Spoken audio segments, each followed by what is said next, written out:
Հարգելի գործընկերներ, սիրելի հայրենակիցներ, ուզում եմ անդրադառնալ պարոն Օհանյան, ձեր ելույթի մի որոշ դրվագի, դուք փորձ կատարեցիք երկու բան անել, նախ ուզում եք ռազմաքաղաքական ղեկավարությանը զատել բանակից, հետո բանակը սարքել զոհ, հետո փորձ կատարեցիք խոսել այն մասին, թե իբր մենք ամեն ինչ բարդում ենք բանակի վրա, 44 օրյայի մենք բանակի վրա չենք բարդում ամեն ինչ, մենք ձեր վրա ենք բարդում, ինչում որ դուք մեղավոր եք։ Ուրեմն դուք հանդիսացել եք այն պաշտպանության նախարարը, ով որ սպառնալիքներ է հնչեցրել Հայաստանի Հանրապետության քաղաքացիների նկատմամբ մարտի 1-ից հետո ուղեղը մթագնած մի ղեկավարի հրամանով, ով Հայաստանում արտակարգ դրություն էր մտցրել, գրախոսում էր բոլոր թերթերը, կարելի ասել փակվել էին բոլոր թերթերը, միակ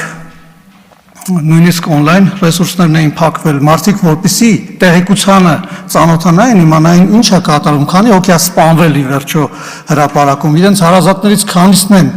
բանտերում գտնվում, որտեղ հարյուրավորներին տարել եք եւ խմբային դատերի արդյունքում լցրել եք զնդանները, որպեսզի նրանք ազատ խոսքի իրավունք չունենային։ Դուք որպես պաշտպանության նախարար եթերում սպառնում եք Հայաստանի Հանրապետության քաղաքացիներին, դուք բանակի ողնաշարն էիք կոտրում այդ օրերին։ Դուք լցրել էիք Հայաստանի քաղաքները, պոստերը, այդ գայիների պոստերը, բերել եք ծանր տեխնիկա եք կանգնացրել, դուք 5 հոգի կանգառներում հավաքվող քաղաքացիների վրա կալաշնիկով ավտոմատով զինված մեր ժամկետային զինծառայողներին էիք ուղղորդում, որպեսզի նրանց չթողեն 5 հոգով զրուցեն խաղաղ։ Ես այդ ժամանակ մասնակցել եմ բոլոր ցույցերին եւ գործողություններին, ինձ չեք կարող խաբել։ Դուք չեք կարող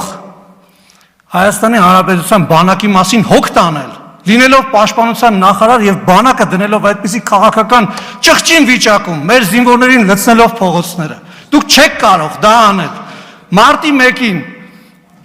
Մարտի 1-ից հետո ձեր հայտարարություններն եմ ես հիշում։ Ինչ վերաբերում է բանակը բարդել բանակի վրա, բանակի վրա ոչ մի բան չի բարդում։ Ոչ մեկ բանակի վրա ոչ մի բան չի բարդում։ Այն ռազմաքաղաքական ղեկավարությունը, փով գեներալները, այդ թվում նաև ձեր նախարարության ժամանակված նշանակված, այն թալանչիները, ովքեր բանակի հաշվին հարստացել են, այն մարդիկ, ովքեր պատասխանատու են Հայաստանում ռազմաարդյունաբերության տոտալ ջախջախման կամ ընդհանրապես չկայացման համար։ Այդ մարդիկ են այդ մեղավորները, հասկանում եք։ Եվ նրանք այո պետք է պատասխանատվության ենթարկվեն։ Բայց բոլոր գործերը դրա մասին են, այդ խոսակցությունները դրա մասին են։ Հայաստանի անկախ պատմության մեջ բազմաթիվ հնարավորություններ են կորսվել։ Եվ դուք ավելի լավ դրա մասին խոսեք։ Այնպես տպարություն ոնց որ դուք բոլորովին նոր եկել եք, մեզ դատավոր եք այստեղ հանդես գալիս։ Դուք Արցախում եք եղել ռազմաքաղաքական ղեկավարություն, Հայաստանում եք եղել տասնյակ տարիներ։ Դուք ես վերջերս եք ձեր պաշտոնը կորցրել ընդհանրապես։ Դուք ոչ մի բանի համար պատասխանատու չեք։ Այն ժամանակ, երբ որ մի անգամ եմ սրա մասին ասել, ուզում եմ թարմացնեմ, էլի, երբ որ հակառակորդի բանակը ամենաժամանակակից տեխնոլոգիաներով էր զինվում, անօթաչուներով էր զինվում, երբ որ քարորյա պատերազմում բերեցին փորձարկեցին, բայց ժամանակ մենք էինք գոռում, աղաղակում, իհարկե ոչ ուղիղ հանրային եթերներում, բայց այդ ինֆորմացիաները տվել ենք, շփվել ենք, ասել ենք այդ նույն ռազմական գործիչներին, ասել ենք ժողովուրդ ջան, սմարտիկ բան են պատրաստվում, զգոն եղեք։ Դուք այդտեղ պատասխանատվություն չեք կրում, հիմա եկել եք բան եք անում։ Իրավաբանի դերում փորձում եք պաշտպանել բանակը, ումից եք պաշտպանում հասկանալի չի։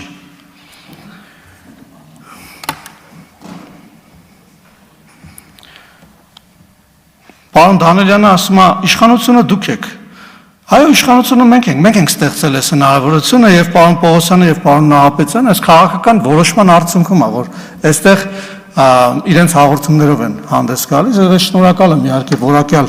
հաղորդման ներկայացման համար պարոն Պողոսյանին, սա առաջին անգամն էր, որ մենք ազգային ժողովում նրան լսում էինք եւ ես բարձր եմ գնահատում, թե ընդհանրապես որպես երևույթ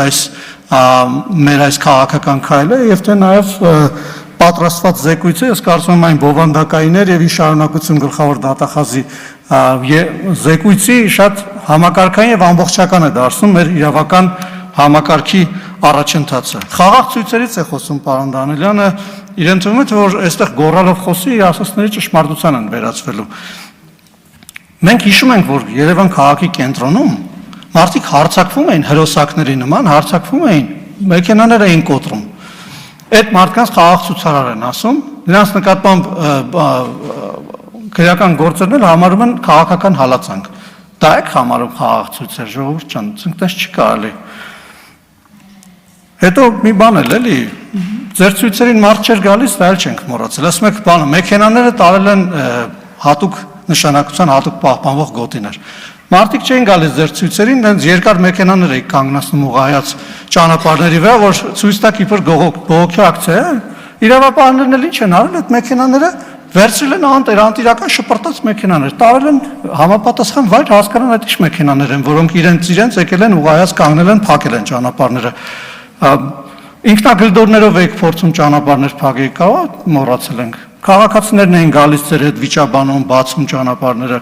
Կարծում իրավապահ համակարգը նորմալ է, որ նորմալ քաղաքական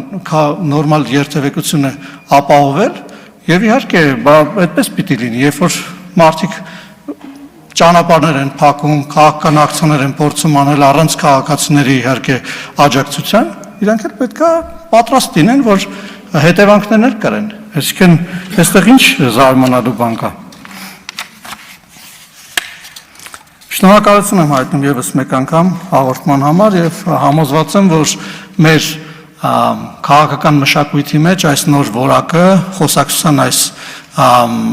մթնոլորտը ազգային ժողովում իր հետևանքները կունենա եւ թույլ տվեք նաեւ հույս հայտնել, որ հետևողական կլինեք բոլոր այն ժողովրդին հետաքրքրող թե քաղաքական եւ թե նաեւ այդ թվում ապօրինի գույքի հետ վերադարձի, կոռուպցիայի դեմ պայքարի անողոք պայքարի մեր քաղաքական ուղենիշները ձեր մասով համոզմունք հայտնել, որ կկատարեք եւ իհարկե մեր սպասելիքները շատ մեծ են